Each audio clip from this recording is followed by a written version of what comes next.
So we're coming up shortly on the anniversary of one of America's most infamous crimes, the axe murders of the Moore family and Stillinger girls, which happened sometime after midnight on June 10th, 1912, in Villisca, Iowa. In this first part of a three-part interview with Dr. Ed Epperly, he walks us through the horrific crime scene, the bizarre evidence left behind, and the beginnings of the investigation.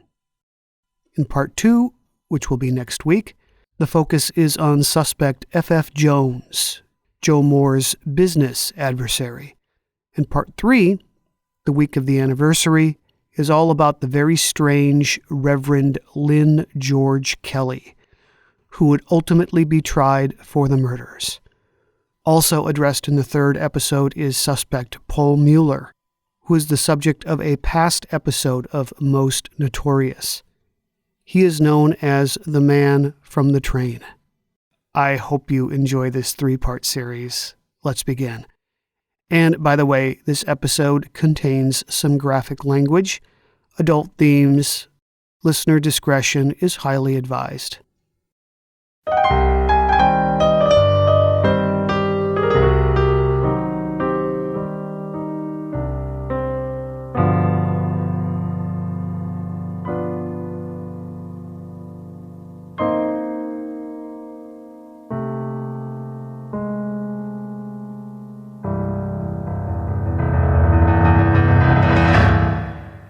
I'm very excited to have as my guest today Ed Epperly.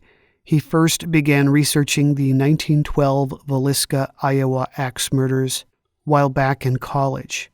He traveled to Villisca for the first time in 1955 to interview Dr. Cooper, the first physician to examine both the victims and the crime scene.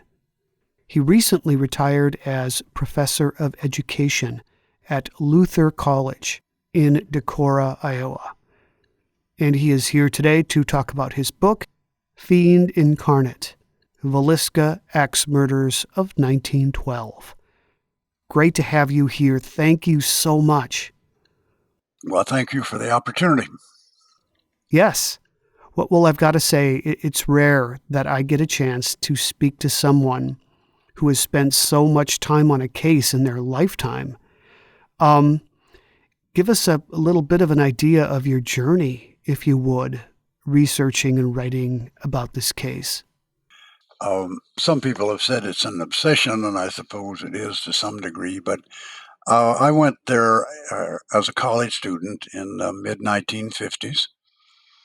I grew up about 100 miles from Villisca, and then so I'd heard of it as a child, and when I got to college, I and a couple of friends, we were seniors now and getting ready to graduate. We took a course in Iowa history. We were all three actually history majors, and so we thought if we approached our instructor and made a pitch, maybe we could do a joint paper and go out somewhere and do some real research, try to find some documents rather than just doing library research. And so we persuaded them it's a good idea, and so we went to Villisca.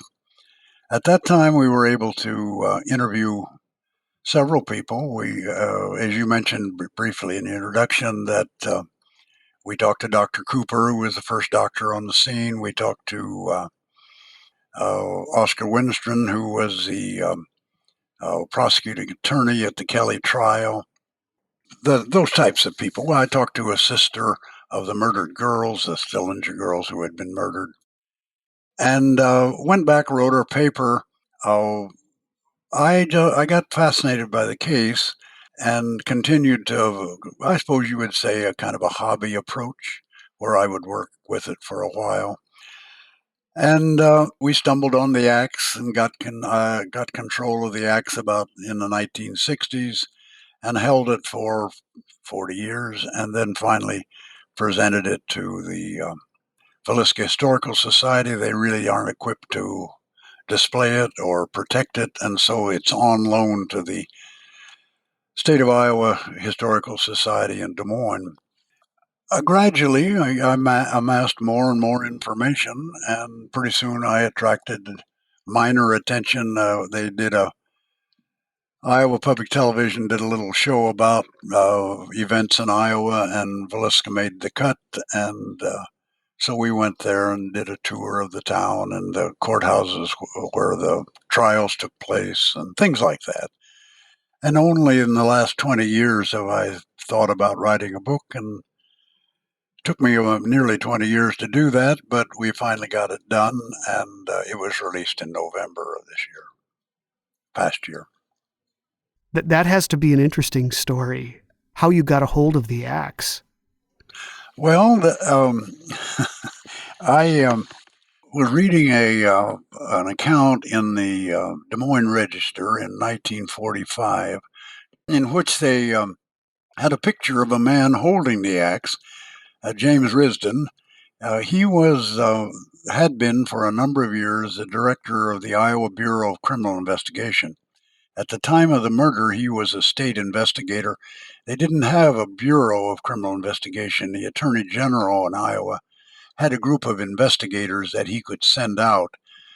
But one of the effects of the Villisca murder was the fact that the state of Iowa decided to establish a permanent investigative arm, which is in an independent group that I believe it's now the DCI, the Department of Criminal Investigation, but it was BCI until then.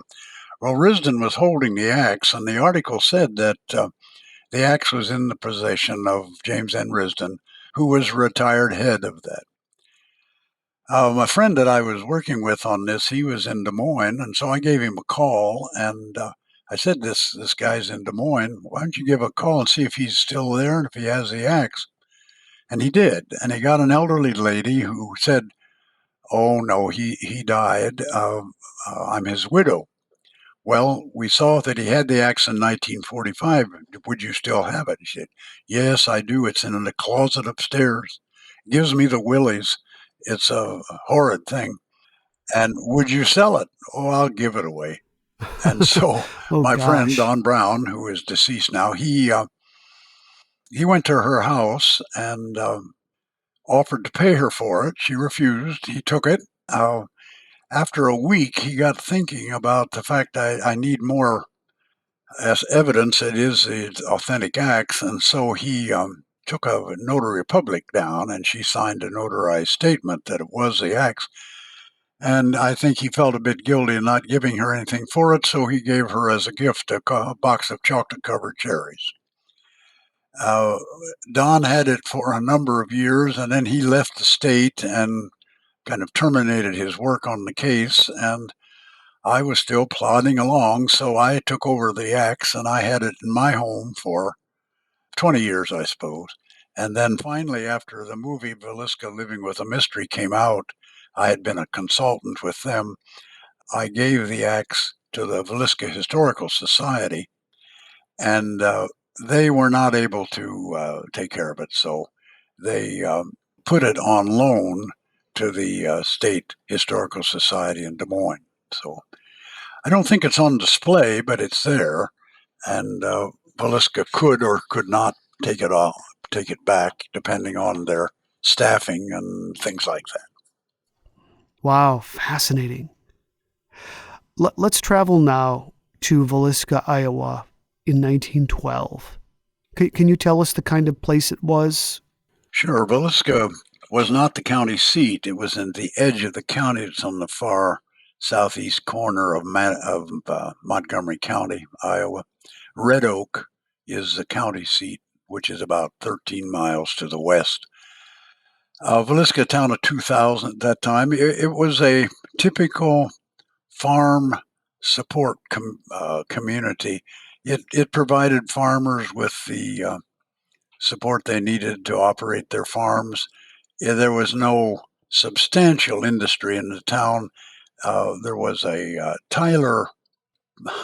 Tyler was originally a sold coal and he sold ice, and because he sold ice, he started selling some ice cream, and he developed a line of pop. He later got the Coca-Cola franchise for that area and was a relatively wealthy man. Moved to Texas, but that was the primary industry in the town.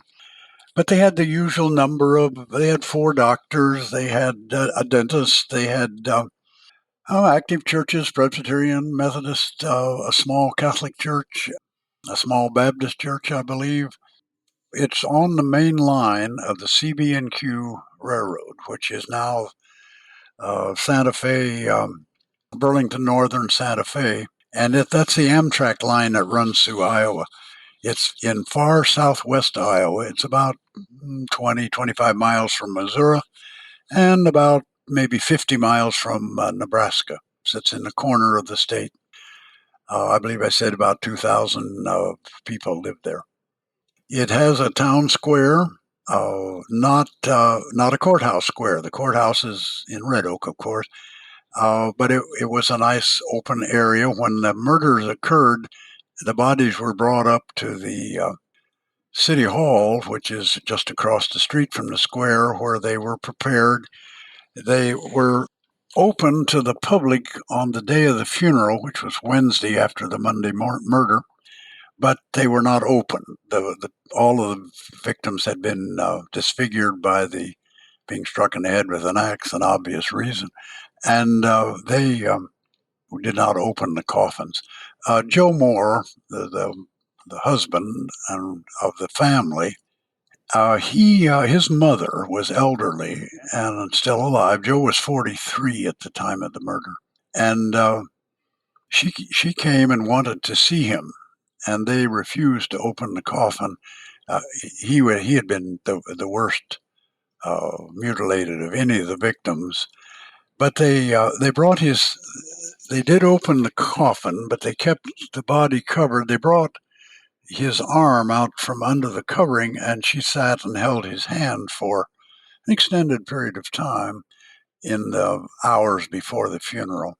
And then they were brought across the street into the city park, and they estimated a crowd of 5,000 people, be 2.5 times the size of the town, had gathered in the park for the funeral.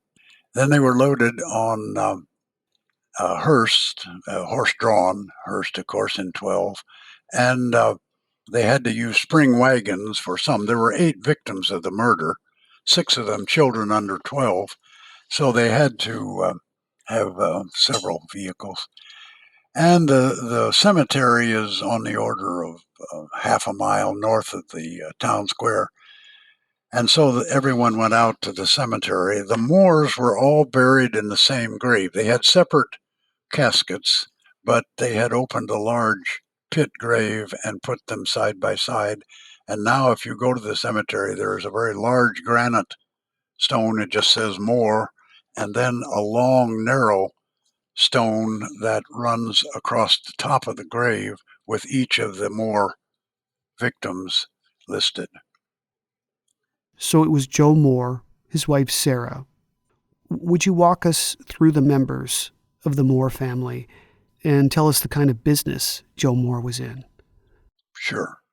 Well, let's look at the victims first, and then I'll go back and give you a little background. Joe Moore, as I said, was 43. He was a businessman. He operated a farm implement store and a hardware store combined. And his wife was Sarah Moore. She was 39, I think. And then they had 4 children, Herman, Katherine, Boyd, and Paul. Paul was the youngest at 5. Boyd was 7. Katherine was 10. And Herman was, I believe, 12. He had just turned 12 recently.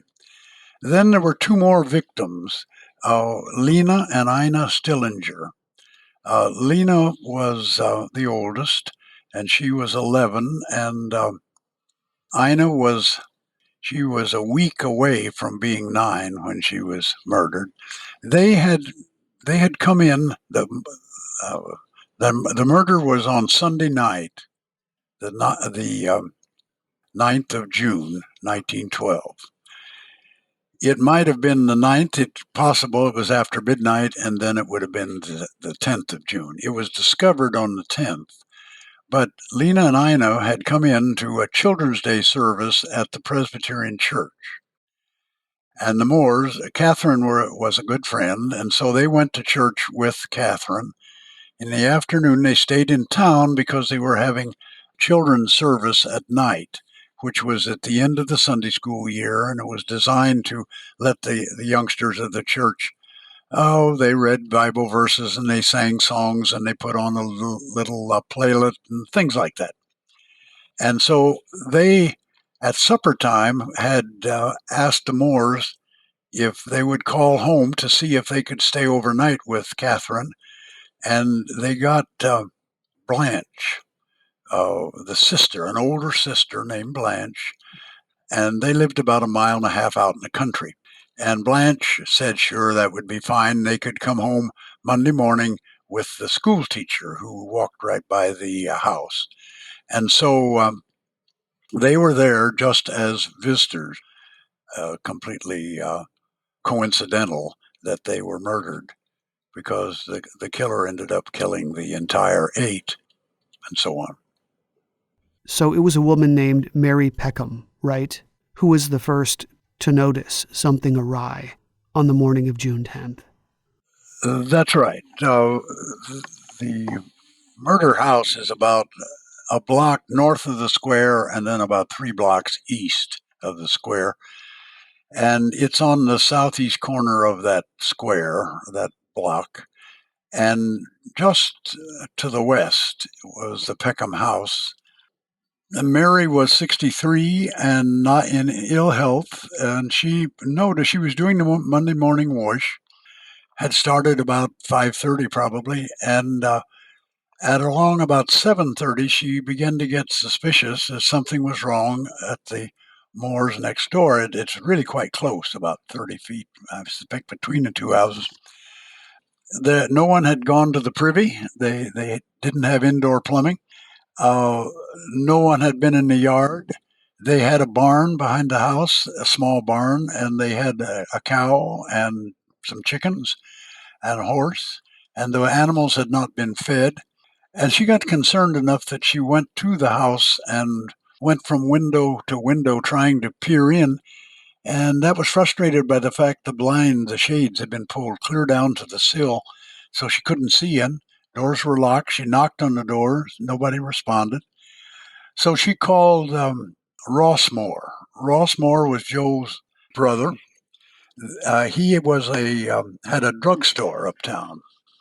So Ross came down. She also called Joe's store, and a man named Ed Selly, who was a clerk in the hardware store, came down too, and he did the chores, fed the animals, things like that. Well, Rossmore had a skeleton key. There are 2 doors on the porch. One leads to the faces the west, and the other faces north. And he let himself in, went across the front parlor.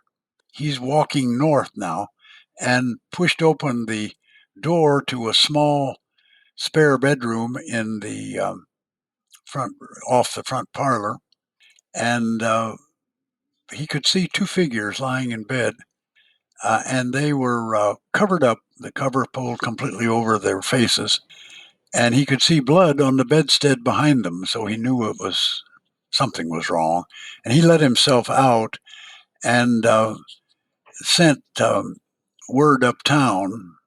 They had telephones in those days, of course, so there was a telephone call, and to get the marshal. And Ed Selly had gone uptown, and he got Hank Horton, who was the marshal, had just come on duty. It was now probably 8:15. The times are approximate, but they're pretty close, I think.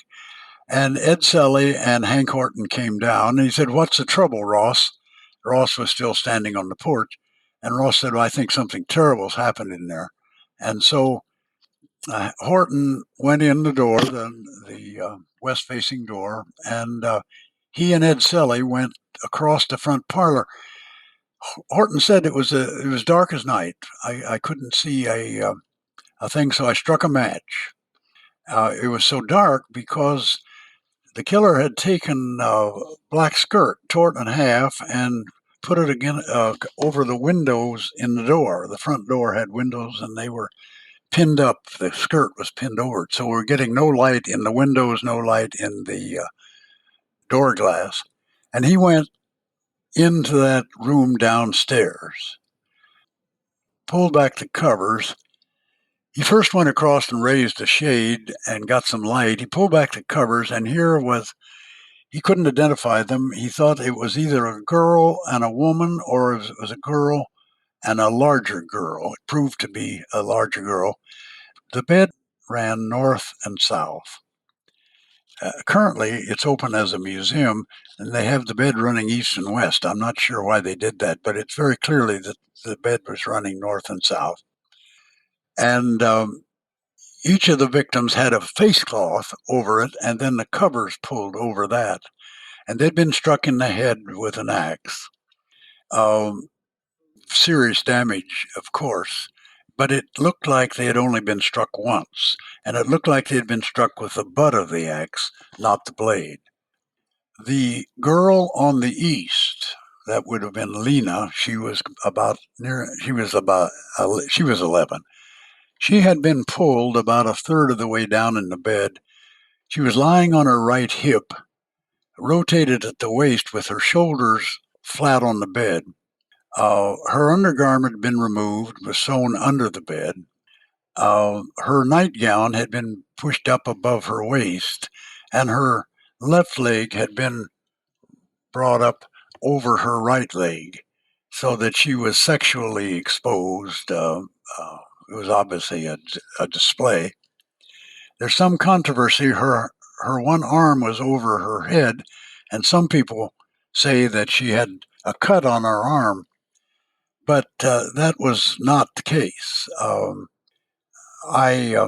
For one thing, the hand was lying in a pool of blood at the head of the bed, even though she was down. So it looked, she was struck when she was at the head of the bed, not pulled down the bed.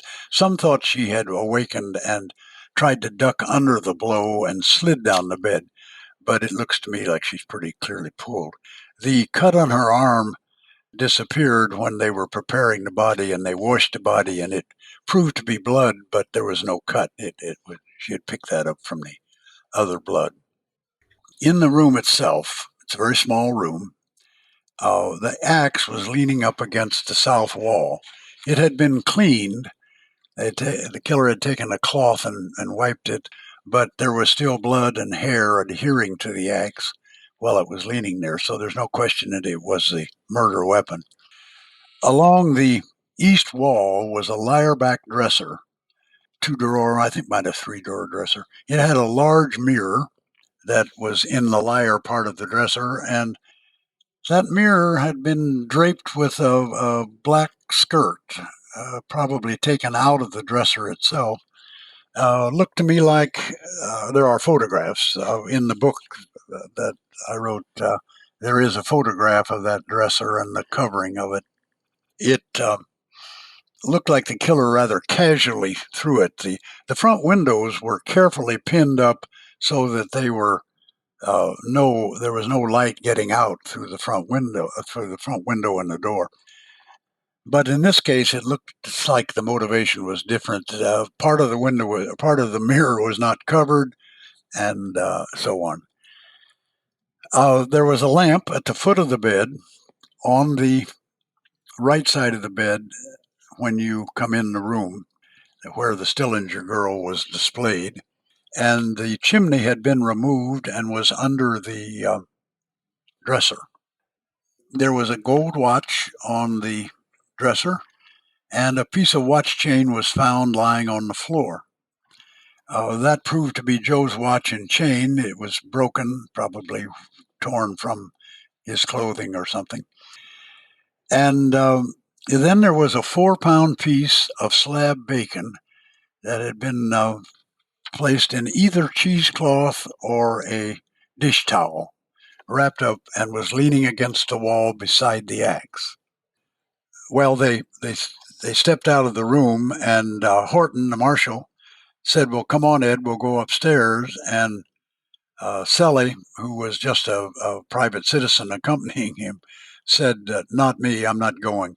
And he went out on the porch to wait what the marshal found. So he went up alone? He went up alone.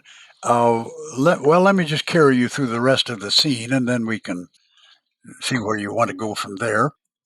When Sally left, that left Horton at the foot of the steps. It's an S-curve stairway. It's very narrow, goes west for 2 or 3 steps, and then up, and then turns west again at the top of the steps.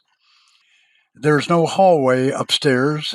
The stairway is directly into the parents' bedroom, Joe and Sarah. Their bed was running east and west. A north window, the Marshal Horton went over and raised that blind. There was a large lampstand in that window, or in that room, and it was not lit. None of the lamps were lit when Horton got there. The killer had left everything dark.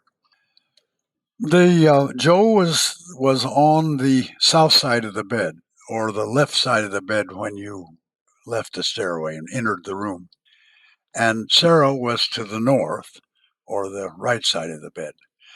It's a small house. It's a gabled house, so you have the walls go up maybe 4 feet and then angle in, and then there's a flat ceiling at the very top of the room.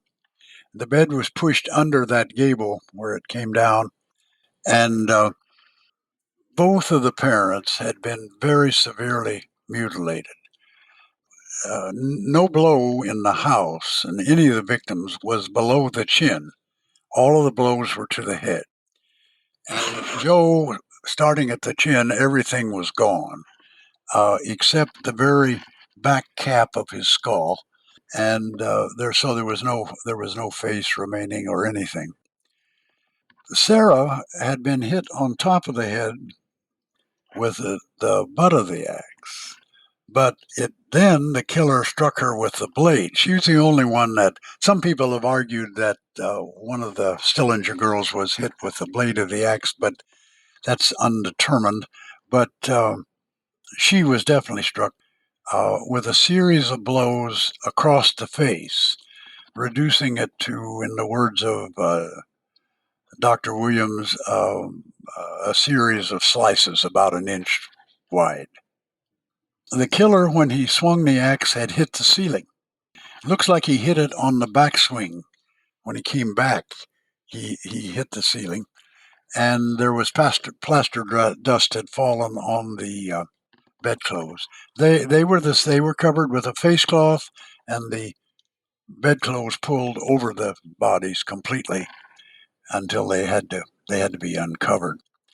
Pretty strong evidence that the killer came to that bed to those people twice, or at least more than once, because Sarah's shoes were on the south side of the bed, and Joe, when he was struck, he bled, and the blood ran across the pillow and dropped into one of her shoes, and it was nearly filled with blood. And then later, it had been turned over, and blood had dripped on the sole of the shoe. And by the time the house was opened at about 8:30 or later in the morning, the blood had all congealed, and so there was no flowing blood at that time, so it had to have happened then. So there had to be time for the blood to fill the shoe, and then it got turned over, and more blood fell on it. And the second reason that we believe, or I believe, that the killer visited them twice, that the cuts that he made in Sarah's face had no blood in it. The heart had obviously stopped working, and the blood had pooled by gravity, and so that's one reason why not too many people noticed or made much about that, just the doctors, because she looked reasonably normal when you're just sitting there, because her face was there, but it was not bloody, but it would open up like an accordion if you wanted to, and there was no blood in those wounds. Then the killer went into the south room, and in the south room, Herman, the oldest boy, was on a cot against the east wall, and at the southeast corner of the room, Katherine, the 10-year-old, she was in the southeast corner of the room in a small bed, and Boyd and Paul, the two younger boys, were in the northwest corner of the room. Consequently, the center of the room was open, and there was a smattering of toys and stuffed animals, things that kids of that age would play with. They had all been struck in the head. It looked like they had only been struck once. That the axe did tremendous damage, but it wasn't the case that they were mutilated in the way that their mother and father had been. The killer had also struck the ceiling in that room, but it was different. That was measured, and those cuts were 7 feet above the floor, and consequently, it's doubtful that a person swinging the axe in a normal manner, where the arm is below the shoulder, uh, the axe would have reached the ceiling. So a forensic expert from Leavenworth Penitentiary arrived in town the second day. That would have been on Tuesday. He got to town. He had to be helped off the train. He was so drunk. And they took him to a local hotel. They said it took about 6 hours to sober him up. And then he did a rather complete survey of the murder scene the day after the murder. And he measured those cuts. And in his judgment, the killer was left-handed, the way that the cuts had entered the ceiling. And they were cuts from the blade of the axe. There was no doubt about that. And so he then speculated, how could a person hit the ceiling with that height? And so he reasoned that the killer was holding the axe in one hand, and he speculated that he was dancing around the room in a frenzy of excitement, swinging the axe over his head, and had hit the ceiling during that. And partly the reason he concluded that was because none of those blows in the ceiling would have hit any of the victims in the room. They were around the edge of the room. He was out in the middle of the room, and they just would not have reached any victim. So he thought there was a kind of a excitement. The killer was in a frenzy and swinging the axe one-handed. No one was in the room with the killer. That's speculation in that sense, but it seemed reasonable to me, at least. He was looking for fingerprints, didn't find any, but fingerprint development was very young at that time. He had gone to Scotland Yards in London and been taught fingerprinting, and now, as a specialist in Leavenworth Federal Penitentiary, he was building a fingerprint collection. Those victims were all covered with a face cloth, and then the bed covers pulled over them. That seemed to be a standard element of the scene. Why do you think there was so much anger directed at the parents? It's very difficult. It's out of my field, for one thing. It generally doesn't restrict me from talking like everyone else. I've had no psychiatric training or anything like that. I did some ed psychology. I was a school teacher, and so I'm not very well prepared to answer that question, but I've thought about it a lot over the years, and a lot of people have raised, when I've given presentations, have raised that question in one form or another. I think that's a significant factor of the scene. It seemed to me that it involved uh, one of two possible factors. One, it could be that there was a rage within the killer, and that was directed towards parents. It might reflect his own experiences, that he was kind of symbolically killing his parents every time he did this, particularly if he was a serial killer. The other thing, quite often, the covering of faces is talked about as being related to the denial of the reality of what they had just done, that it was these aren't really people, they're just kind of lumps under this thing. And it might have been that covering the face wasn't enough for the judgmental parents, for the adults who would know that this was an unspeakable horror. And so they had to be erased completely. I mean, he wasn't satisfied to just cover them, but just killing them wasn't enough. He wanted to get rid of them. I don't have any, I couldn't defend those positions beyond what I've already said. One of the compelling things about the murder is that there are questions like that remain unanswered. Right. What were the theories circulating at the time about the covered mirror and the slab of bacon leaning against the wall? Yeah, those questions are. I think those are really salient points of the scene. I mean, they say a lot about the nature of the murderer. Um, One, it's obvious that he wanted privacy. Uh, It wasn't a case that he killed the people and fled. He spent time in the house. He had to find a cloth to cover the windows. He wasn't satisfied to hang the cloth on the bars that kept the curtains up. Instead, he had pins that he had found somewhere or brought with him and had pinned those curtains up so light could not escape. He pulled the shades throughout the house all the way down rather carefully to make sure that the windows were covered. I have speculated that the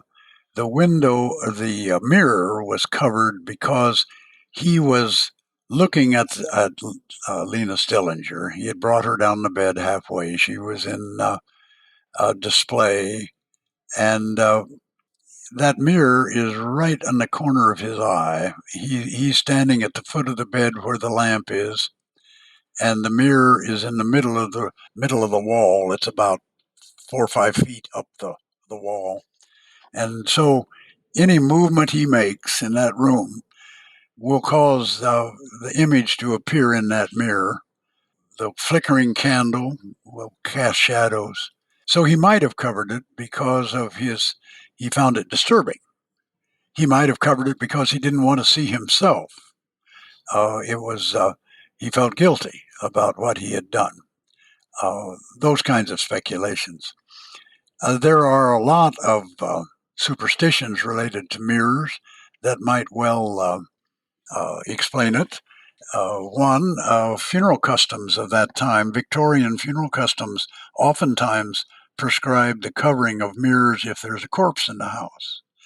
Abraham Lincoln was lying in state, and they covered all of the mirrors in the White House. English folk ways involve covering mirrors. Jewish groups sometimes covered mirrors whenever bodies or figures. But I'm more of convinced it related to the killer kind of blotting out the image before him. He wanted to concentrate on his own, the image of his own construction. He didn't want that disturbing image in the background. And just plain outright superstition. If you see yourself in the mirror when there's a corpse in the house, you'll die within a year. If you see yourself in the mirror at midnight, you'll see the devil. You can check that out tonight if you want to stay up that late. The bacon is another salient feature. I mean, it's unusual. There didn't seem to be any rhyme or reason to it. It looks like, from their own pantry. They had a side of bacon. This would be a piece of probably 10, 12 pounds that was hanging in the back pantry, or in the back pantry. I wasn't sure it's hanging. But the assumption has always been that it was cut from that side of bacon. Uh, Sadly enough, nobody thought to match the pieces to put it back together and see if they fit. which they could have easily done, but that was not done. They didn't have any explanation at the time at all. Some thought it might have been it was a tramp who had come in the house, and this was his kit. This was what he carried with him, so he had some food with him. But that was a pretty weak explanation. He had then forgotten it and left it, that kind of thing.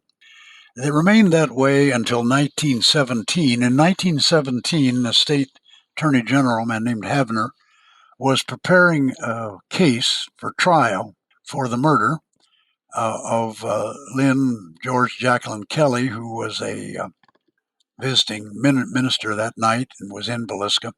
And he took a description of Kelly's history and he took a description of the scene and he sent that to a man named George Thacker.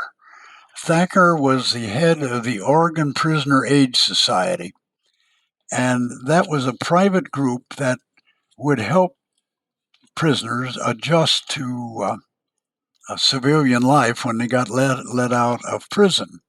It has now been taken over by state agencies, parole agencies, and things like that. And Thacker must have had, I know nothing about the man other than what's in the record and the Attorney General's papers, but Thacker must have had a reputation as a criminologist at the time because Havner sent those two bodies of papers there and asked him if he saw anything that would be useful in prosecuting Kelly. And he wrote back and said, the bacon is the key factor because Kelly had a long history of voyeurism. He had a long history of being caught peeking in windows. And almost certainly his marriage had not been consummated. He'd been married since 98, I believe. Maybe it was 99. But the marriage had not been consummated. And that was because of his impotence. And that comes from a pretty good source, by the way, his wife. She told that to the county attorney who was involved in the prosecution of Kelly. Anyway, he had been caught window peeking. He had a lot of sexual hangups. Went to great lengths to get young girls to take their clothes off and so on. And he said, Thacker said that the bacon was used as an artificial vagina as he masturbated while he looked at Lena Stillinger. He didn't touch her sexually. He moved her down the bed. He didn't attack her directly. It was a visual attack that he was interested in. I can't. I know even less about this subject than I do about pathological murder. So I can only relay to you what George Thacker thought. He was confident that the bacon was a crucial element of the scene. So another question I had for you while absorbing all of this. When 8 people are butchered in a house, one by one, you would think that someone might hear something and try to fight back, flee, scream for help. Was there any sign that anyone in the Moore home had awakened and was aware of what had happened before they were killed? Yeah, that's a very common question. That there are people. The house is now open as a museum, and you can lease the house in the evening and spend the night there. And many groups and individuals who are involved in paranormal investigations and who believe in spirits and ghosts and so on have done that. And many of the citizens in Villisca have asked that question about how could it physically be done without awakening anybody. And so there's some people who have speculated that people were chased down, were run down, people hid in closets and were attacked. and then put in bed. But there is absolutely no reason to suspect that, in the sense that there is no blood in the house. The house was really quite neat when it was found. There was no blood trails anywhere. There was no blood splatters anywhere. Uh, all of the blood was at the heads of the bed where the victims were found. And there's no evidence of any kind of struggle in bed. There wasn't blood that was drained around the bed. It all was concentrated at the pillows. It soaked into the mattresses, but didn't go through the mattresses. Although in Joe and Sarah's room, it ran off the bed, but that blood was right at the head of the bed, like all of the rest of the victims were found. So I don't put very much credence in the idea that there were chases and struggles in there. The victims, I don't think, realized they had been hit. Some people thought that perhaps Sarah Moore, the mother, had awakened, and the only basis for that was that her head was perhaps 6 inches or more, a little more, down below Joe and kind of resting on his shoulder. And that caused some people to think that she might have tried to dodge the blow or slide down a little bit or something like that. Getting back to the question about how could he do it, some people immediately started speculating perhaps they were drugged, perhaps the victims. They talked about chloroform or ether, I suppose. There were 5 doctors who were on the scene very early.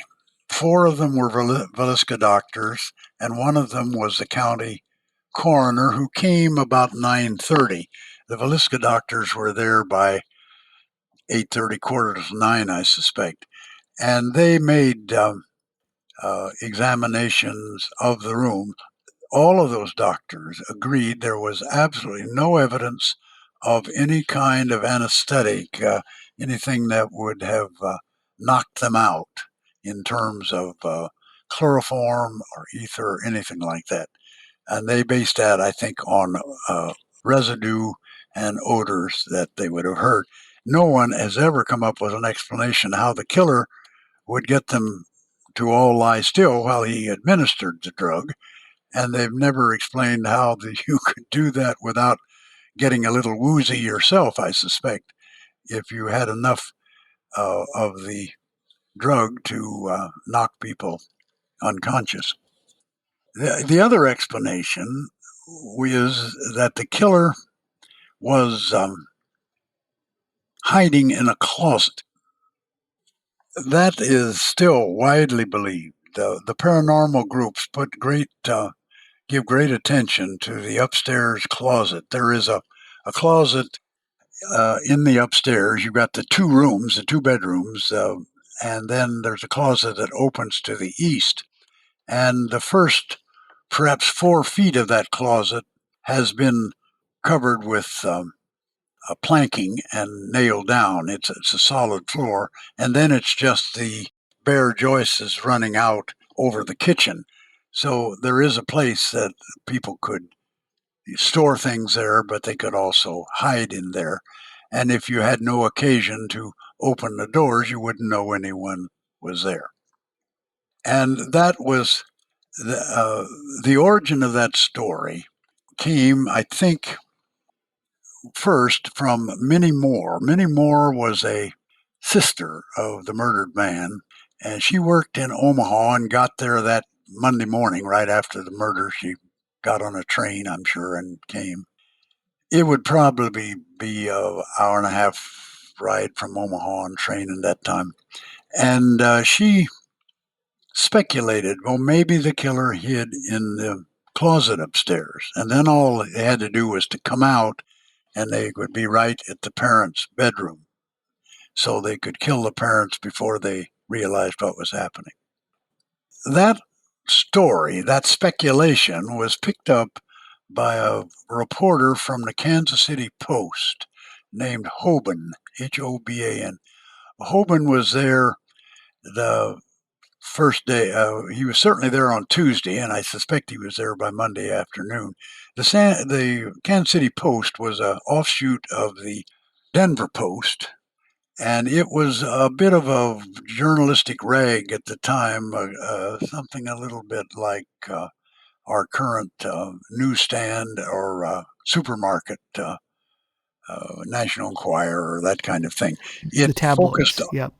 yeah, tabloids. It focused on crime and political corruption. It also, though, had a lot of photographs. Even at that early age, it used a lot of photographs and so on. Hoban picked up that story, and all of a sudden, it came out in an article in the Kansas City Post, and he said he found a footprint, a heel print in the closet. There were two closets. There was a closet downstairs also, and he found a cardboard box that was full of cotton ticking, and it was scooped out like someone had been sitting or had sat on it. And there was smoke. There were smoking or tobacco materials in the closet. I would suppose that would be. Oh, he could have been chewing tobacco and spit on the floor. It could have been a cigar butt. It could have been a dustings from a pipe. It could have been a cigarette, although cigarettes were not very common in those days. More often, it would be a cigar or a pipe. And a lot of people have picked up that story at the time, particularly, and made it a explanation for how the killing got away with it. The trouble with that is that none of the police nor any of the doctors, all of whom looked in the closets, reported anything like that. They never saw anything that they saw that. And a man named Wolf, who was a undertaker, and he led the group of undertakers that did the preparation of the bodies. He had heard the story, so he went through the closet with, as he said, great care.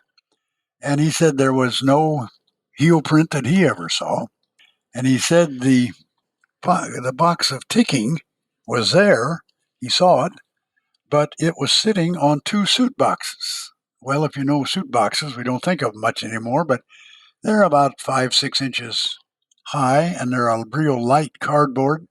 So that if anybody sat on a suit box, it would collapse it. I mean, it would crush.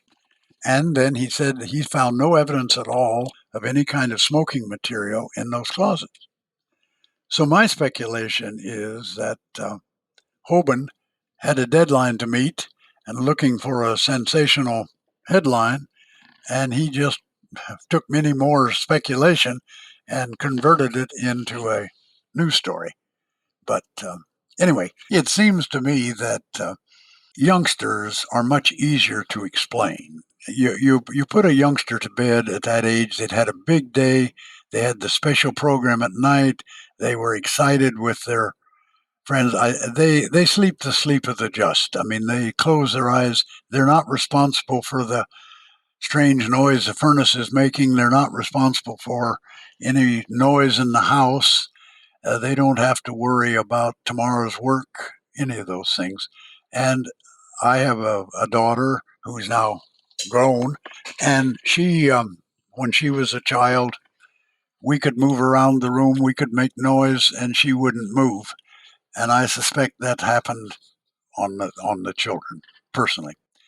The parents much harder to explain because they are attuned, I think, to some of those things. And I talked to county attorney Winterston, and he said I've tried to climb those stairs every way possible. He said I've gone up each side, I've gone up the middle, I've even tried to walk up the trim on the side of the stair where I don't even put my foot on the truddles, and you just can't do it. It's a noisy staircase, and it was in 1912. The movie people speculated about that some, and in Villisca Living with a Mystery, they wondered if it was possible that they heard killer coming up the stairs, but chose to ignore it because if you think about it, you're in bed, it's an hour after you've been to bed, and all of a sudden you hear these soft footfalls coming up the steps. You're not, your first thought isn't, I wonder if that's an axe murderer coming after me. It's, one of those kids can't sleep. I got to go to work tomorrow. I hope maybe if I lie still, maybe if I shut my eyes, maybe if I cover my head, if I do anything, maybe they will see I'm here and be satisfied and go back down and I can still sleep. So that the killer was in the room before the adults were even looking. So that's all speculation. We don't know how the killer got around the room, but there doesn't seem to be any evidence that he wasn't successful in killing them all without awakening any of them. Part of the problem, too, was that there were so many people who had moved through the house that evidence could easily have been altered, destroyed, with or without malicious intent. Yes, yes. It that was people people now are, we all watch TV and we know about forensic criminology and all of that. None of that existed in rural Iowa in 1912. Fingerprints just coming in. It was only because it was such a spectacular murder that they were able to attract the fingerprint expert, man named McLaughlin, by the way. He wouldn't have come to just a routine murder. This pulled him there, but there wasn't a roll of yellow crime scene tape in the world in 1912, let alone rural Iowa.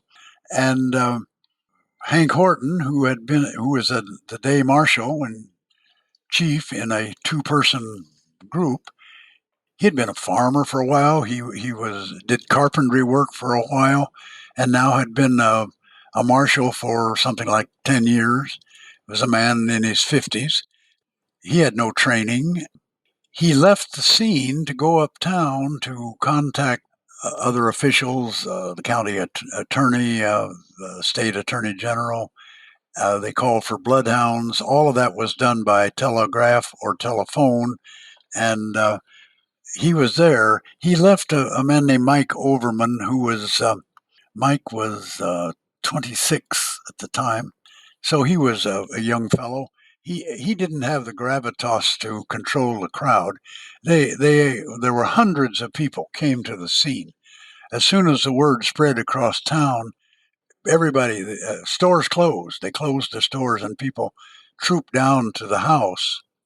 And the younger and bolder ones, they got up on the porch. They said there were so many people on the porch that one person would climb on and somebody would have to fall off to there was no more room, and they were peering in. Dr. Cooper came out and saw what was happening and saw that these people were going to creep into the house, and he said, my God, boys, don't go in there. He said, you'll regret it for the longest day you live. You'll remember this. But then he went back uptown. He had been there twice, and he went back uptown, and they went in. Some people said several went in. Some people said dozens went in. Others said hundreds went in. I think it's pretty safe to say that more than 100 people went through the house, probably 99% of them men. The bodies were all lying as they were found. They were fated to remain there until midnight that night of the murder because the county attorney happened to be in Cedar Rapids, which was 5 hours away, and maybe more than that. And then he didn't get there until about 8 o'clock at night, just about the time the bloodhounds arrived. And so the bloodhounds went on the run, and the county coroner went with the bloodhounds along with maybe 2,000 other people. And the undertakers who were preparing the bodies, they didn't feel able to leave. They didn't feel able to take the bodies, and so they had to wait till the bloodhound run, and the bloodhounds came back about 11, 12 o'clock at night, and so then they finally felt they could let them have the bodies, and they took them midnight or a little after the murder day. But these people who went through the house, one of the more bizarre stories, during the week of the murder, a piece of Joe Moore's skull about the size of a cigarette package appeared in a local pool hall. And the owner of the pool hall, Bert McCall, he was a popular guy around town, flaming red hair, lots of, had an auto livery, did the driving for people, and drove like the wind, they said.